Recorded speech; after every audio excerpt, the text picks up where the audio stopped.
All right. George Kilpatrick, inspiration for the nation, celebrating people we feel good about. Derrick Dotson is a retired law enforcement official.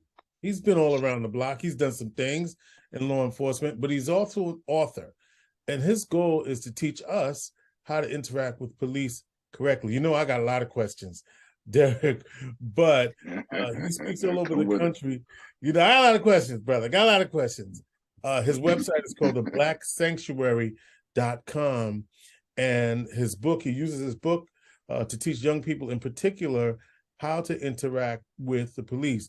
If you go on his YouTube channel, lots of videos about different police encounters, and you get Derrick's perspective of what went right, what went wrong, and also, and this part I don't really like, but you know, he's a professional, he does what he got to do. He also talks about what the victim could have done to prevent it. So we're going to get into all of that, but let's talk about you. How did you choose to go in law enforcement? You know, and thanks for having me on your show, George. I really appreciate this. I went into law enforcement. You know, actually, my first interaction with law enforcement was on a professional level. Was my intern. I interned there in Syracuse at the Northern District of New York, the United States Courts. Mm-hmm. And while I was there, the great thing about that internship, it was a federal internship. The great thing about that was I got a chance to interact with not just the courts, mm-hmm. but it was the U.S. Attorney's Office. It was the FBI, ATF, DEA, the local police, probation, pre-sentence, pre-trial, all of these things. And I got a chance to see how everything came together. And it was a really cool experience to be able to see everything. It's one thing when you hear things, it's another thing when you actually experience them.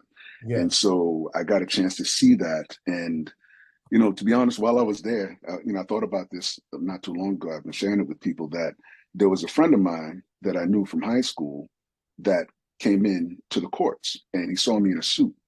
We're the same age. And he comes in and sees me. I'm 19. He sees me in a suit. And he's in the street clothes, and he's like, "What are you doing here?" And I'm like, "What are you doing here?" He's like, "Man, I caught a coke charge." I'm like, "Oh man, what?" And he's like, "Yeah, so what are you doing here?" I'm like, "I'm working." And he's like, "What?" I'm like, "Yeah, man, I'm working. I'm interning." And he just looks at me, and he's just like, "Good job, man. Just keep doing what you're doing," you know. And you know, it's powerful to me that even at that age, he saw that like there's choices to be made, right? And I saw that in him too, you know. And so I really thought about that, and I saw that there were some things to be done. Unfortunately, you know, there were certain things that I've dealt with family too that were in and out of the criminal justice system, and so I've seen things how they could be. I've seen things done poorly, but at the same time, I've had my own personal experiences as a young person, being pulled over and such. And so I knew that there was more to be done. So yeah, that was when I first got that initial itch to get into law enforcement. So let me set up this then. So obviously a lot of high profile cases regarding Black men and Black women who've had fatal encounters with the police. And in your teaching, you're saying, okay, let's do what to avoid being that. And because my thinking is we could do all the right things, or my perception is we do all the right things. We could read the book, Police and Me, and have all of the right things said. Does it change and what does it change if the system isn't willing to change with it? So put that aside for a moment. Talk to me about what you think is happening right now with all of these encounters. And here's what Black folk are saying. I got to give it to you straight, as you know. They're saying we're going to get shot, whereas others, there's restraint, right? That's our perception. Help us out with that. You know, that's exactly what I dealt with, and that's how I got here with the Black Sanctuary. So, you know, I've been Black for 45 years, and I've talked to a lot of Black folks about this. You know, I've had, during 2020, actually, let me back it up. I've been feeling this way long before 2020 hit, and we saw the protests and all the multiple encounters. And all that, yeah. George Floyd, Breonna Taylor, Ahmaud, Hmm. and Ahmaud Arbery didn't have anything to do with law enforcement, but Jacob Blake and Rayshard Brooks, and even before that, Laquan McDonald and Alton Sterling, And and all of Tyrese these Nichols, people. You can right? go through all of them. Yeah. Tyree Nichols, who just happened, but even going back to Michael Brown and Terrence Crutcher, all of these things that happened in the last decade and a half or so. I've been paying attention to all of this, and I was out of law enforcement when I was really when a lot of those things happened. But at that time, and I was doing private security, so I was still engaged in the whole. I was also a use of force instructor, and I've been a use of force instructor still for 17 years. I teach in the private sector now.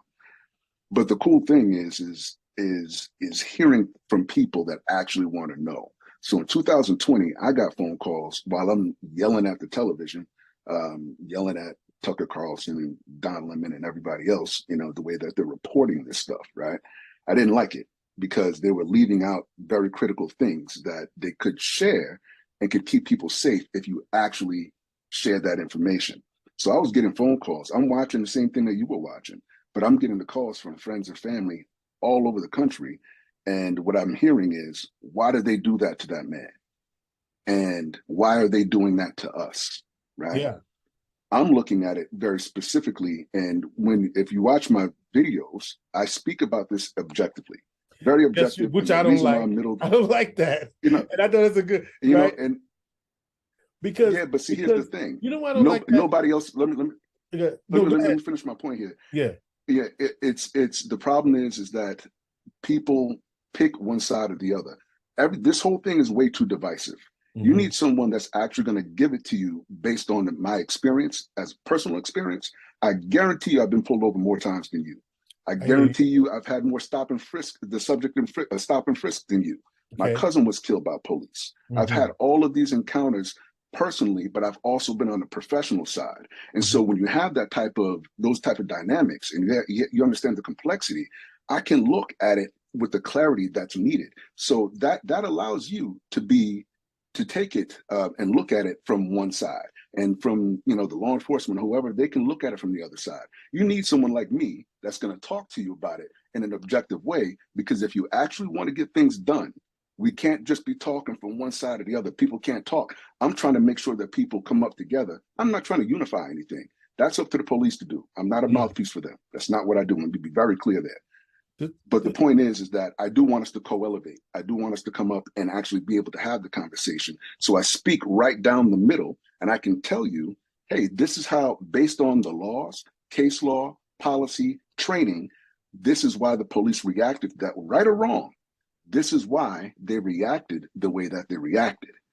This is what you could do to prevent that type of reaction.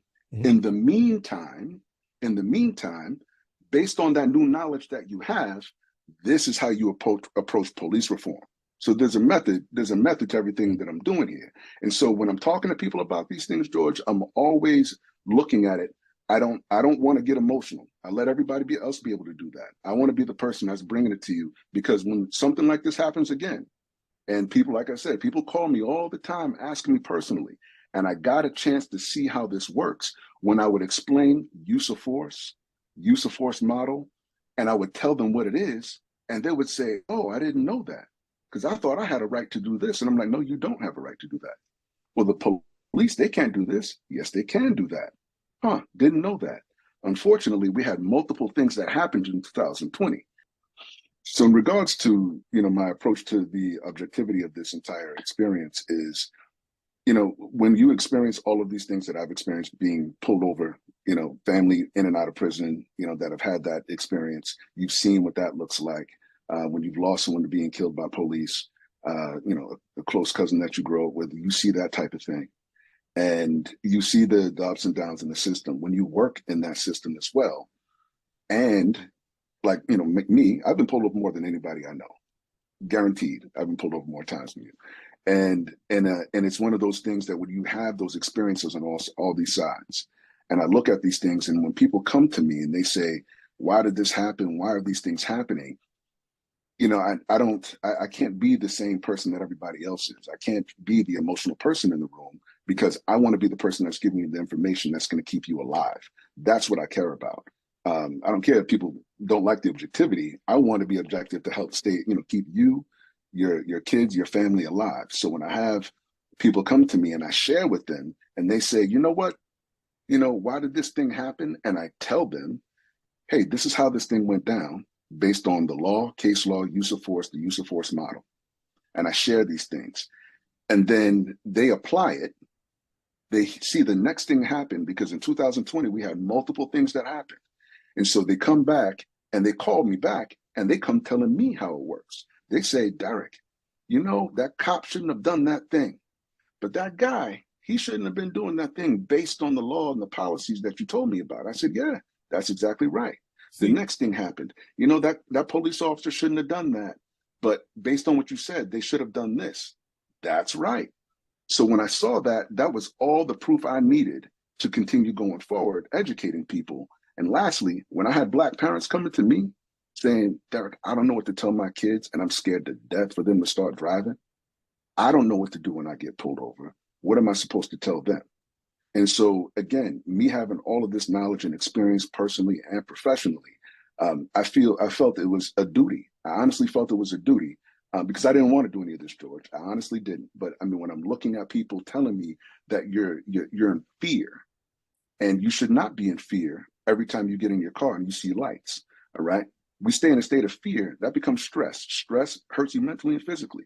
All right. And if Black Americans are the ones that are feeling that, I feel I'm the one that needs to step up and be able to do that since no one else has done this. And so that's why I'm always objective and I speak down the middle. If you want an opinion, go to nighttime cable news. I'm here to tell you the truth. We're talking with Derrick Dotson. He went to school, by the way, here in Syracuse area, CNS. He's a North Star. Syracuse North Stars. There you go. North Stars. That 94 football team was a beast, and everybody knows it. All right, here you go. And so he's going to be, beginning Tuesday, he'll be at the Delaware Primary School. Wednesday, McKinley Brighton. He's going to be at the PAL doing a jiu-jitsu class at the Syracuse PAL, Police Athletic League. He'll be at Van Dyne Elementary on Thursday. The Shawnette Street Boys and Girls on Thursday as well. He's got a busy schedule. Oh, by the way, just so you know, he's also a member of Kappa Alpha Psi Fraternity Incorporated. Now, here's why. So I said I didn't like you being objective. I didn't really mean it that way. What I meant was your objectivity assumes that there's no racism in this country, that some officers don't have an implicit bias when it comes to Black folk. It assumes that you're just looking at policy, this is what they should have done, and this is what the officer had a right to do. And you yourself says, and I know that as somebody of color, Black folk in particular, are going to be impacted at far greater, perceived to be impacted far greater based on things we see. So that's where I'm like, I understand the officer. So, and then some people escalate. So we're going to get to that too, because when I say some people escalate, you're right. We all have the talk. So you're going to help us be safe. But that's my piece, that your training would be great. It is great. But it's how do you account for racism, implicit bias, prejudice? How do you account for that? Who talks about racism and policing? Who talks about that? Everybody. Yeah. Everybody's talking about that. I don't need to talk about that. You already know it. You just said it. Yeah. And so you need to hear the things that you need to hear the things that you haven't heard. You can go any place else for that information. And I'm telling you, those things are true. All right. And that's not anything I'm ignoring. I'm just not going to be the one to continue to repeat the same things you've already heard. Everything, I guarantee you, that 99% of the people that go to that YouTube channel and watch my videos have not heard that information presented the way that I present it. And so the way I talk about it is because if you knew, I want you to know what I know, George. I want everybody to know what I know, because if you know, you could have over 4 dozen traffic stops and never have been even close to a use of force situation. Why? Because I know what to say, I know what to do, and I knew what not to do. As an Simple as that. officer, you're saying, as an officer? No, I've been the subject of Okay. over 4 dozen traffic stops. Yeah. All right. Even while I was in law enforcement. And I let me want to be help people clear, with the I'm not math. That's about 48 stops, y'all. So go ahead. it's over 50. It's actually over 50. Over 50. But yeah, so I mean it's and that's the thing is I don't want people to be able to be in that situation and not know what to do. You shouldn't be scared. All right. I've been, my first legitimate stop and frisk was when I was 16. I was pulled out of my car. I had my seatbelt on. Was that here in Syracuse? They pulled me here in Syracuse. I got pulled out of my car. They stopped, opened my door, grabbed me, went to pull me out of my car. Had my seatbelt on. I had to unbuckle my seatbelt to let myself out. They searched me, searched my car without my permission, front, back seat, glove compartment, all this stuff. They followed me back to the high school where I was going to lift weights. All of my friends, my football players, were watching me as I'm getting searched in the whole nine. And they say, someone broke into some patrol cars at the police station last night. And I'm like, well, okay, sir, what does that have to do with me? Well, do you know anything about that? I'm like, why would I know anything about that? And they didn't have anything for me. They still wrote me a ticket for $50 for not wearing a seatbelt. Mm. I had to take it off for them to get me out. All right. Went to court. The judge specifically, fast forward, the judge specifically asked me, Mr. Dotson, do you think this situation was racially motivated, were the words that he used. And I could have went there immediately. And even at 16, I knew, said, you know what, Your Honor, it could be. I don't know who these particular officers are. And it was a white judge. He cut me off and he said, I believe it was, case dismissed. What does that tell you right there? I went through this situation. These cops were not good cops.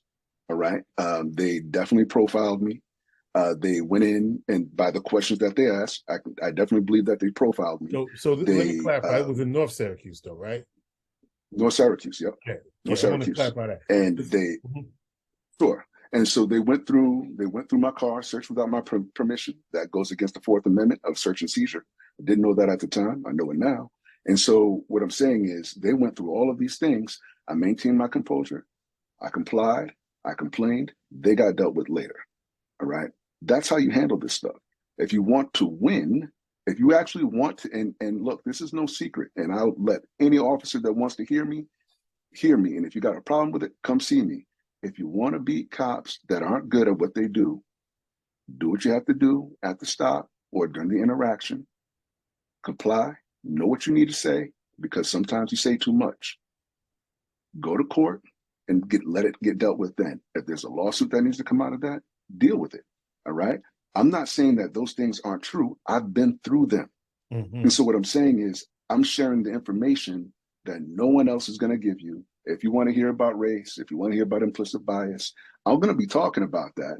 But again, I'm going to be very middle of the road about it, because you can't put that on every single agent or officer that's out there. That's impossible, because I know some great people that are out there doing this job, and they are appalled when they get called out for being racist because they're white. That's wrong. That's wrong. And so, and I've seen that. I've seen it done. A white officer I was with that's actually married to a black woman was called everything under the sun about him being white and being a police officer.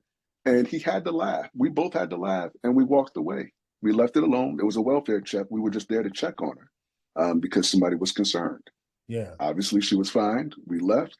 And I was the one that I was about to say something. I'm like, and he was like, nah, Dotson, leave it alone. Well, that doesn't mean that he can't. But anyway, I ain't gonna go.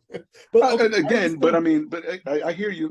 But let me make sure that I'm clear on that. That we can go all day when it comes down to race. That's why I don't touch it, because you're always going to have your own experiences in the what if situations, and I don't like getting into what ifs. All right, so let's help some people, because that's what you're here to do, right? But I needed to get that off my chest, because the people that listen to me expect me to ask those questions, because that's the experience that we're having. And so, no sensitivity here, my brother. Why do we have to have the talk? it's necessary, just for the simple fact that, again, when you see, and a lot of this, I got to be careful how I say this.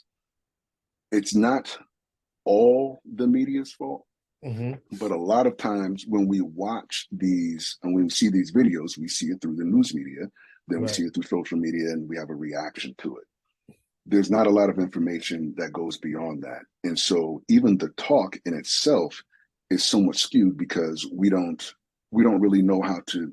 I know that when I tell you what it is and how things actually work, I guarantee you your talk is going to change, right? So the talk, I actually have a talk called Talk 2.0 because it's more informed and it's a little bit more detailed about how to deal with police. Yeah. But the necessity in it is due to the fact that we have to be able to be clear, especially with our kids, about how we may be perceived. And I don't believe the talk is strictly limited to law enforcement. It's mostly about how we're seen as Black Americans in the world, right? Due to our history, due to a lot of the history that sometimes isn't taught. All right. And again, that's the the school systems in this country. But at the same time, we have to be very clear about, my kid, my youngest is 4. I look at him. He loves everybody. He sees everyone. He hugs people. He high fives everyone.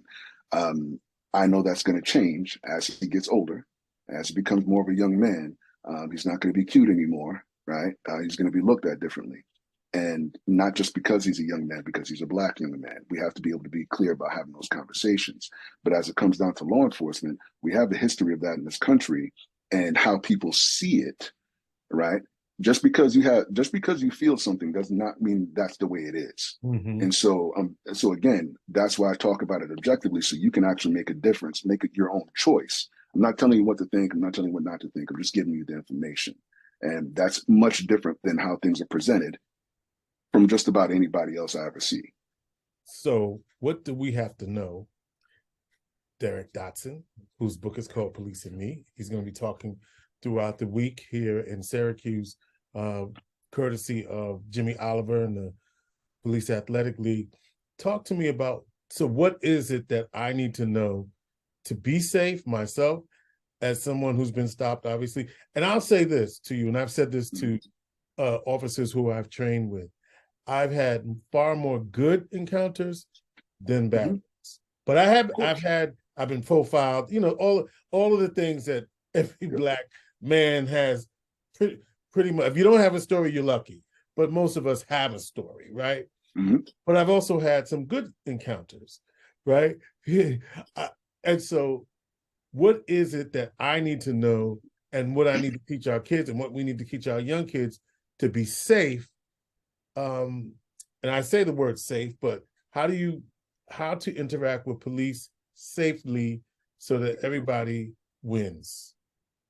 So, a lot of it is people don't know what to do at all, right? Okay. So one of the things is when it comes down to dealing with police, I just make it very simple. Stop and listen, all right? Sometimes police are talking to you. Sometimes people want to keep walking away. I've seen people say some very disgusting, nasty things to police and keep moving. That turns into more of a hostile situation. Again, that officer doesn't know you. You don't know that officer. All right. I treat them, just the same way. I don't know them. Okay. So I'm going to be very conscious about the things that I say and that I don't. But at the same time, they don't know you. They're looking out for their safety. Some people want to hurt police, etc.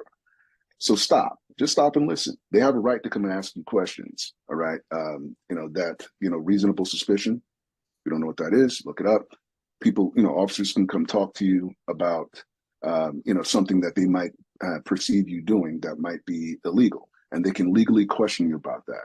And, what you should say in that's a different situation. That's more of a conversation, more detailed, but stop and listen. If they give you a command, just follow it. All right. They say, hey, I can't see your hands. Will you please take your hands out of your pockets? All right. Can you please step over here, please? All right. Sir, can you step out of your car? All right. A lot of the situations, and when we see a lot of the videos, why? Well, they do need to tell you why. All right. They tell you why, then it becomes an argument. We don't need to do that. Stop and listen. follow commands. The most critical three things that you need to do at that point is, no matter what happens, do not resist, even if you think they're in the wrong. Stay calm. Do not resist. Do not run. Do not fight. Those are the three things where people end up getting hurt all the time. If you look at any video, any of the things that we've seen through the media, someone's either resisted, and I can explain what resistance is, they've ran, or they fought. And in Washington State, I live in Washington State, I'll focus on these laws. It's called permissible uses of force. All right, that's the RCW's, the Revised Code of Washington. Permissible uses of force says when they can use force, and I don't care what state, what city you live in. If you resist, you run, you fight, they can use force. You hope. Here's the thing: you hope that they pick the right play. I look at the use of force manual, the use of force model, like a playbook, and you're looking at it, and they're saying, okay, he's doing this. The correct response to this is level 2. All right. You hope they pick the right one, because if they don't, you could end up getting hurt. You could end up being permanently injured. You could end up getting killed because they made the wrong choice. All right. I'm not going to give them that opportunity. So these are the ways that I think about it. And these are the things that I teach. Listen, don't run, don't resist, and obey the command is what you're saying. Yeah. So stop and listen, follow the commands, don't resist, don't run, don't fight. And so let's go back. Again, I go back to the situation. Come with it. Philando Castile is pulled over. He says, I have a legally permit gun in the glove compartment, and that's pretty much the last words he ever said. What did you say about that? In regards to what specifically? So he ended up getting shot and killed because the officer shot him as he went to So the thing is this: I'm very specific about what I do because I carry a firearm. Right. I'm usually going to have a firearm. That's no secret. I'm a trainer, and so when I get pulled over, I'm very conscious about what I do and where I put my hands. And when I tell them, in Washington State, it's also very important to know: are you in a state that you have to disclose that you have a firearm? In Washington State, I don't need to. I don't need to tell a police officer that I have a firearm, but I do. But if you're in North Carolina, for instance, folks, if you go down to North Carolina, and you might even go down there and have a firearm because you live in a state where I live in a state where there's reciprocity, which means you can have a permit in one state and it's still valid in another. Okay. And so I have a couple of different permits. If I go to North Carolina and a police officer, and I'm standing in line watching, waiting for my wings to come out, watching a game, police officer walks up to me and says, "Hey, what's the score?" And I'm armed. Officer, I have to tell you that I'm armed right now. And he's probably going to look at me like, yeah, okay, so what's the score? Right? They're not really tripping about that type of thing, but it's important for you to know the law and know how to follow it. It depends on where you're at and how a lot of officers, respond to these things, because depending on if you're in a high, an area that has a high crime area, there's a lot of violence, they're going to react in a certain way. I don't know that particular municipality where Mr. Castile was killed. That was in Minnesota. Yeah, no, but I'm talking about the city that they were in, like the specific municipality. Somewhere near there, yeah. Right. So whatever their code is, whatever their policy is for that, it's very important that, you might want to know that. But at the same time, no matter where I am, I always do the same things. When I pull over, the stereo comes off, turns off, drop the windows. 10 and 2, is that what we? Yep. I get over, I pull over immediately. I always turn on the dome light, especially if it's at night. I just make it a habit so they can see inside the car. I drop the windows because I normally have tint. They can see in the car. And now I have a push button start, I turn it off. But if you have the keys in the ignition, take the keys out, drop them on the dash. That puts you in a position where they're looking like, whoa, this person did everything right. Like, I'm not worried about anything. I can see in the car because the dome light is on, the windows are down, their hands are on the steering wheel. I can see where the keys are. So you do all of that everything before else they get to the car? before they even get there. Okay. Right? Because they take a minute, right? They're checking things and they're making sure, right? Right. And so you don't want to be moving around doing stuff while they're back there, right? They call those furtive movements, meaning that they look suspicious movements. And you don't know who that officer is, like I said. So you're looking at the situation and you say, hey, this person, car is off. I can see in there, the windows are down there. I can see where their hands are. No music blaring. They're not on the phone, nothing. Huh, interesting. And they're going to treat that like in a totally different way. Then they're going to, they have to come up and they're still probably good. They need to be polite and professional. That's expected of them. But at the same time, they're not going to be as aggressive or potentially aggressive in that situation.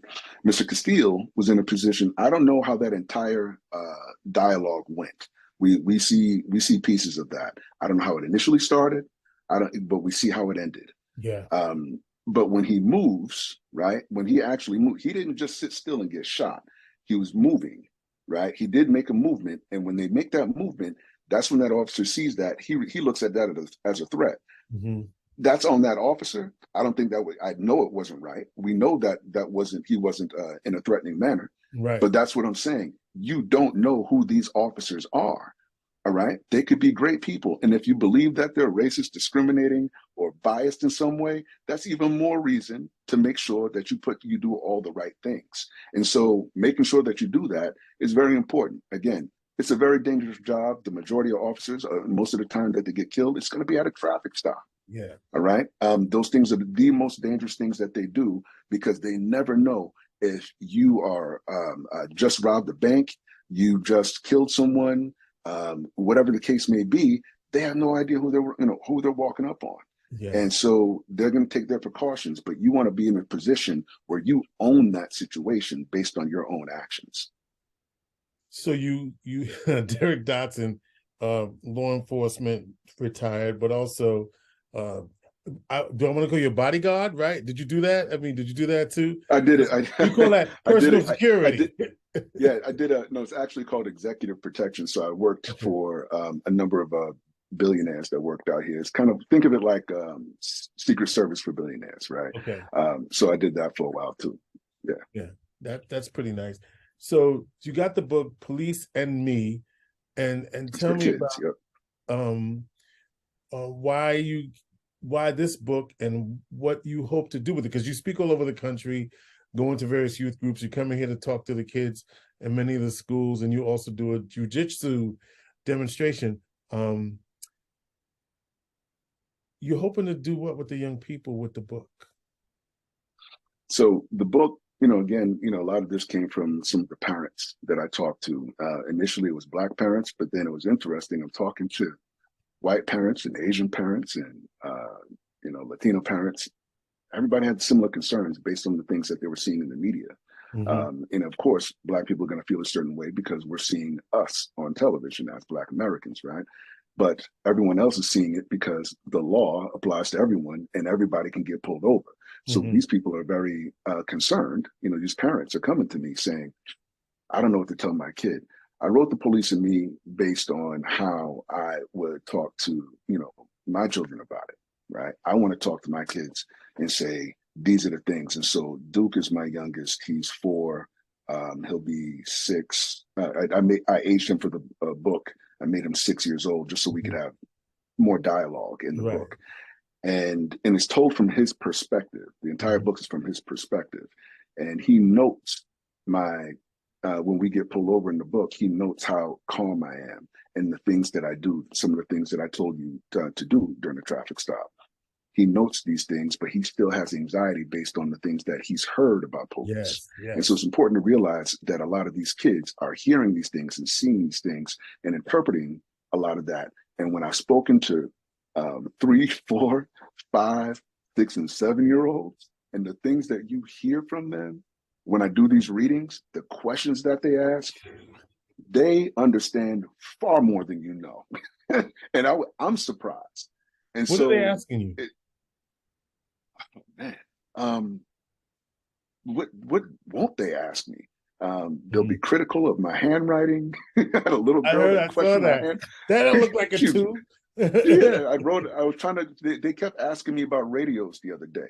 And that never happened before. They were asking, well, how can a police helicopter talk to a car on the ground? And I said, well, with a radio. Well, I have a radio. Can I talk? Can I use that? No, you can't use your radio. And I'm like, how do I explain frequency to a child? And so I turned around. They said, well, what if I want to have a private conversation? And I turned around to write a dial on the police radio dial from a walkie-talkie on the board, and I numbered it really quickly, kind of hastily. And I hear, "Excuse me, sir, but that does not look like the number 2." And I had to think. I'm like, you know what? That little girl has probably wrote the number 2 probably 20 times in the last week, perfecting her penmanship. I'm like, okay. And so like they'll ask things like that. They'll ask me what is resistance. They'll ask me what is, and I demonstrated that with a young man at a recent reading with Jack and Jill, and he wants to be a Hollywood actor when he grows up. So I brought him up to be my demonstration, and we demonstrated what resistance might look like, because there's different forms of resistance. There's how what are handcuffs, and do they hurt? What is, why do people go to jail? And how long do you have to stay in jail? Some kids have put things together in the book that I wrote that I didn't even consider. There's a scene in there where there are detectives and the police chief, Duke, and myself. And the police chief in the book is actually a friend of mine who was the first Black police commander at that police department. He's a friend of mine and former partner. And so he's an assistant chief when he retired. He retired just last year, but I promoted him to chief for the book. And so there's a scene where, Chief Keys and Duke and myself are, visiting some detectives, and there's a missing person, a suspect, and a stolen car on the board. Later in the book, you see there's a traffic stop where there's someone yelling at a police officer, and my son is seeing that. One child asked, well, is that car that was on the board with the detectives, is that the same car that the police officer stopped later? And I had to think, I'm like, no, but that's incredible that you put that together, young detective. Like it's amazing the things that these kids see and they put together. So it's important to do, it was important to do this. And so again, I put that part early in the book about the traffic stop so parents know what to do when they get pulled over. Understand that your children are watching, what to tell your kids. And then later in the book, one of my biggest takeaway in the book, the most important part to me, is telling your kids what to tell your kids what to do and what not to do when you interact with police. So what's not to do? Let's do that. What's not to do? Same things that we discussed earlier. Okay. Don't resist, don't fight, don't resist, don't run, don't fight. But one of the things I lead off with is don't argue, right? Arguing is not illegal, okay, but it can be seen depending on that police officer. Right? Right. It's verbal. It's actually verbal resistance is what they actually call it. But that doesn't warrant physical uses of force. However, you see that sometimes. All right. And so, when those police officers do that, they're clearly in the wrong. And so I'm setting you and anyone else up for success by understanding what could happen. So, hey, avoid doing these things, because it could make it worse, is what I actually say in the book. And then I go through don't resist, don't run, don't fight. How necessary was police reform? How necessary is police reform?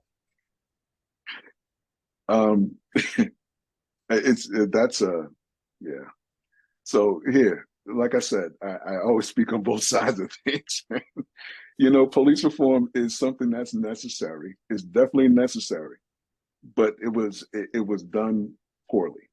Overall, I give it. What parts would you think were done poorly? Like what parts of it, and what the knee-jerk reaction. Mm-hmm. And what parts of it Then do you think is working and needs more attention? And what do you think? What was knee jerk? What do you think was knee jerk?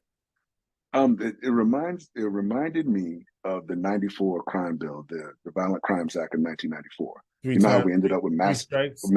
Yeah, mass incarceration, disparity in coke and crack and powder cocaine, right, all right, of that. Yeah, that was because it was a knee jerk reaction to the crack epidemic. Okay, and all the violence that was going on with that across the country, and everybody felt that, and I understand that. But it was like, hey, let's go ahead and do this and not think about the consequences. We should have learned from that. But what and again, I have, I Well, get a lot of we've support learned from. that we have learned something that with this new crisis, we need to provide mental health support and all these other things that when Mhm. it was us, we didn't, it was lock them up. But anyway, I know I'm not cynical, Derrick. I know I'm not cynical. I just have to. I'm not judging. Okay. I'm not judging. Okay. And so a lot of the issues that I see with this is, again, it was a knee jerk reaction because people were out in the street, they were protesting. Right. It was really interesting to hear some of these. And again, I get a lot of support from I get some support from different political folks. Yeah. And I'm not saying it's all of them, but some of these folks really had a knee jerk reaction to their constituents and wanted to do the things that they were saying, even though some of those things didn't make any What did they sense. do wrong? Like you said, knee jerk, but what policy do you think was knee jerk? And that, I'm really trying to understand that. Let me speak. Let me speak about what's going on here in Seattle. Which So it was now y'all went really far over there. Okay, right. I just right, yeah. Thank Okay. you. Case in point, like You y'all. are 3,000 miles away, and you know that. Yes. Okay. All right. So the city council out here, they went with the whole defund thing. Yeah. Took a bunch of money from the police department. Ran one of the best chiefs in the country, and Miss Carmen Best out of here. They cut money from the police department. They are down several hundred officers at this point. Several hundred. Crime is through the roof. We've Yeah. had more shootings. We've had more shootings than any other year. It's not funny. I'm just telling you. Right. That's how And ridiculous this is. and Hold on. We wasn't got businesses. Hold up, real quick. We got businesses that are leaving because their businesses are getting broken into and there's no police response. And the bad thing about the police response is they have all but literally handcuffed police to their steering wheel because unless there's a dangerous crime, the best way I can explain it without getting into the legal stuff is unless there's a crime in progress, a violent crime in progress, they're not going to pursue that individual. So and, someone could come kick in your door, punch you in the face. You call police and you say, hey, he looks like this, he was wearing this, and he ran north. And they'll say, all right, thank you, George. We'll let you know if we run into him. But they can't pursue him because you're no longer in danger. wow. It's ridiculous. And So I'm telling you, this isn't my opinion. This is even, these are people that have come out saying this like we had no idea. That's why I talk about things again objectively, so you can understand what it is that you might want to ask. I'm not telling you what to ask for. I'm saying these are things you might want to consider next time you're talking to your senator, your congressperson, your mayor, or police chief, or whoever about what it is you want. So now you can get what it is, the police reform that you actually want for you and your community. yeah. Wow, that's and I I know when people were talking about that, I was not for that. There's some people that because policing was created, and they're taking it back to slavery and slave patrols and all this stuff. And I'm not saying that that's not true, that that's not the origins of that. But I feel like there's got to be a balance between law enforcement and community. That because look, if something happens, I want somebody to come and take care of it and get the person that harmed the person who harmed my family. Like I've had a tragedy, like real tragedy in my family. And I want that person to be pursued and I want them to be arrested and I want them to do the time based on the crime that they committed. So I understand that. And I appreciate your saying that because I appreciate your example because that's really extreme. up there. And now what are we going to do?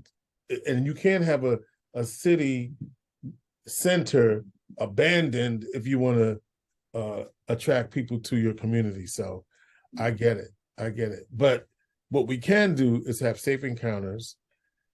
And even with all the history that we acknowledge as being true, let's get out of that encounter safely so everybody could go home to their families, because truth of the matter is you have a family and you want to go home too, right? And that's the bottom line. Even though we recognize that the system is not perfect, but there's some ways that we can make sure that we go home safe. Is that a good summary?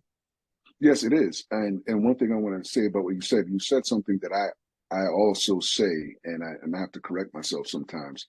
When we say law enforcement in the community, I want to make sure that people understand that law enforcement officers are also part of your community. These Right. people go to your church. They shop in the same grocery store. The kids probably go to school with your kids. These are the same folks that are here. They do a complex job that they have extremely. We didn't even get into talking about how poor the training is and how worse it's getting. And so let's talk about it. You got the floor. What do they need? Yeah. So just want to finish that point. Just make sure we understand that. And like I said, I have to correct myself sometimes when I say this. The law enforcement community, the community is also part of law enforcement. And the one thing, and the reason why I'm a very apolitical individual, like I don't pick a party, I don't do any of that stuff. It's just I think there's a lot of idiocy on both sides of things. Like, people do some stupid stuff. And so, so when I talk about law enforcement in the community, I'm talking about the community is what I actually mean. But when we talk about training, one of the things I'll say, George, is. But Derrick, before you continue, though, again, for in this community, what they've done is they've created a law where an officer has to live in the community for at least 5 years after the academy. So that's something that they've done here in Syracuse. So when you say community, it's not always been I'm part of the community. That's been the rift, is that you live over here, but you police over here, and then you go home over there. I understand that. So, but the impact of that is, and we've got vacancies as a result of that in the center city anyway, because people like, well, I want to live over here. But if you're going through the academy in the city, you have, I think it's a 5-year commitment to live where you work. So that's pretty extreme. I think it's good. I think it's good that they considered that. One thing that I had always been my recommendation is that officers should have to spend time in that community, doing community service, interacting with, like, for instance, your local Boys and Girls Club, be a big brother, be a big sister to people in that community, so they see you and they know who you are when you're not wearing your uniform and you're not rocking a badge, right? I think it's important that people see that. But when it comes down to the training, I'm going to be very clear. And again, like I said, like you said earlier, there's certain things you're like, the objectivity. Well, here's the other side of that, because some cops don't like the things that I say, but I'm honest. And that's where I get most of my support from, because I'm honest. I treat police officers, and listen closely to what I'm saying. I treat police officers based on the standards for which they were hired. I treat police officers based on the standards for which they were hired. In Washington State, that means you can be 20 and a half years old. You can have the lowest requirement for education is a GED, and then you get 720 hours of training, and they put you out on the street with a patrol car. They give you a badge and a gun and a patrol car, and they tell you to go enforce the law and keep the peace. And now you have the right to stop, question, and detain, and possibly take away someone's freedom. And if they resist, you 21-year-old, no life experience having individual that now has all this authority and power, you now have to make the right decision if someone decides to resist or use and when you use force. All right. So now I have to look at this individual, and I don't care how old you are. I don't care how much hair you have or don't have, what you look like. I treat you based on the standards that of which you were hired. I don't care how old you are. All right. The standards are low for law enforcement, right? Mm-hmm. And so we have to also think, and these are things I want people to consider. If you're interacting with this person, here's a good example, George. I go to McDonald's. I order my number 7, my filet of fish. I get extra tartar and get a little strawberry shake as the drink. Comes with a fry, right? I get to the window, person doesn't want to give me, they forget my fries. I go in there with my receipt. I say, hey, you forgot my fries. They say, no, we gave you your fries. You just took your fries and did something else with them. Look, I need my fries. They don't want to give me my fries. I go get in the car, upset, poor customer service experience. 18 months later, that same person can be pulling you over. Mm. The same person that didn't want to be exercise good customer service, didn't want to give me my doggone fries, they're sitting there telling me what I have to do. And possibly, if I do something wrong, that same individual has to decide what level of force to use on me, right? Mm-hmm. These are the things that people don't realize. And so when you think about that, I think of a very young person with little to no education, no life experience, very little training, pushed out to do a very complex job, very difficult job, and one that now you also have the decision of use of force to make on someone. That's a dangerous situation. You think I'm going to resist that type of person? No. So when I think about that, I'm like, I have to consider who this person is, where they might have come from, if we think that they're racist, discriminating, biased, or maybe they're just not very bright. That might be the situation. I'm not gonna risk my life trying to prove a point on the street with a police officer. And let me make this very clear, folks. You will never win an argument, ever win an argument with a police officer on the side of the road or on the sidewalk, whether it's a Terry stop or a vehicle stop. It ain't gonna happen. It's not gonna happen. All right. You are not gonna win that argument ever. Okay. On top of that, if you fight police, I'll be very clear, you're also going to lose that fight eventually. All right. You could get the best of them for now and then run. They are coming for you. All right. And they are permitted to do that. And then now you're hoping that they had the right temperament when they get in and when they come into contact with you. I just told you who they were or who they possibly might be. And let me be clear too, just because they might be those that same person that might have come in under those standards, they could still be a stellar police officer. All right. Stellar police officer doesn't mean that they're not good. Okay. Like I said, I speak from all sides of this thing. I want to be very clear. You just don't know who it is that you're going to get. Yeah. So I want to be very clear about that. There's a lot on the table here. And I think I had one more thing I wanted to ask you, and it's about diversity and equity and inclusion in the police office, and this notion that I was in a training recently, and it was said that we have to lower the standards to get more officers. What is your reaction to that? I just told you what those standards were. Gotcha. You don't want those to be any lower. Check it out in Seattle, not even in Seattle, in Washington State. You don't even have to run to become a police officer anymore. Oh. You just got to do a couple of burpees. They took out running and replaced it with burpees. Folks, if you don't believe me, look up Washington State, what the police standards are to become a police officer. They took out running. Man. If you think that police reform is actually working for you, and it's not, and for instance, we're down several hundred officers in the city of Seattle, all right? They're lowering these standards and they keep throwing all of these incentives, trying to get you to apply. Hey, you get a little bit of paper for this. You get a few $1,000s for that. Do this and you get a few more $1,000. But the standards are getting lower. Look, I have there's a lot of issues I have with law enforcement. I have a problem with fitness. I have a problem with the lack of training, the consistency, the quality of training. All right. The fact that it's 720 hours in Washington State, and it might be 300. I think it's 350 hours in Louisiana, right? It's different depending on where you go. Everything is different. But if you go to the FBI, you go to the DEA, you go to the ATF, that is one national agency, and they have one standard, all right? And it's a high standard across the board, very high standard. We don't have that with local policing. And so these are some of the issues. Like I said, there's some good things about police and things that they've done and things that they want to do and are doing. And there's some things that it's important for the general public to know, because nobody's telling you this.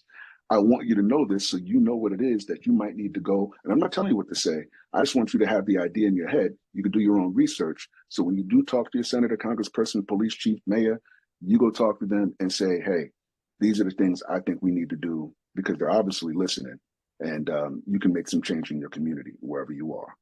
Derrick Dotson is going to be in Syracuse Tuesday at the Delaware School, Wednesday, McKinley Brighton, doing jiu-jitsu on Wednesday, Van Dyne on Thursday, Shawnee Street Boys and Girls Club on Thursday, and he'll be meeting with some of the muckety mucks in the community as well. Get his book.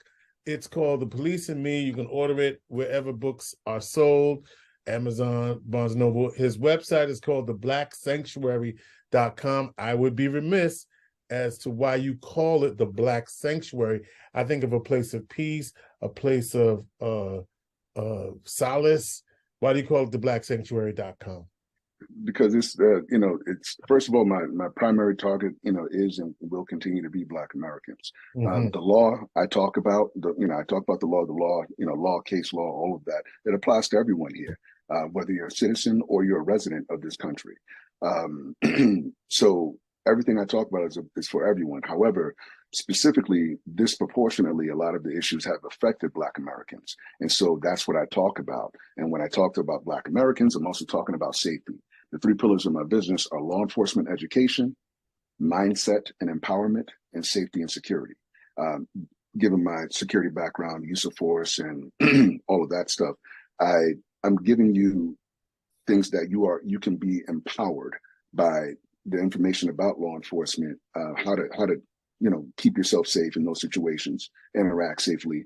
I talk about mindset and empowerment just for the simple fact that, however, no matter how we interact with Black Americans, I think it's important to realize that we have more power than sometimes we think, and definitely what other people think. Lastly, safety and security. People that know me, my friends, and now you, George, you can always call me and text me directly and say, hey, how do I protect my house? Or what do I need to do with X, Y, and Z? Or I want to, hypothetically, I want to purchase a firearm. What type of safe should I have in my house? Or where should I store it? These are things that are going to be coming up in our video series that I'm able to help Black Americans with. So the Black Sanctuary, like I said, the law is about everybody, and I want to help everyone, but specifically and primarily it's always going to be targeted for Black Americans. All right, Derrick Dotson. Did anybody ever tell you look like Sugar Ray Leonard? Did anybody ever tell you that? That's the first. I get Dr. Dre more than anything. That's true. Okay, I've signed autographs as Dr. Dre because people wouldn't even let me go. They're like, nah, trust me, it's okay. We won't tell anybody. That's just sign true. it. Like, oh, you know what? I knew it was something that was looking familiar. You're right. Dead on Dr. Dre. But so then would you say it's nothing but a D thing, baby? That's it. That's it. You already know. See? Derrick Dotson will be in the Syracuse this week. Check him out everywhere he'll be.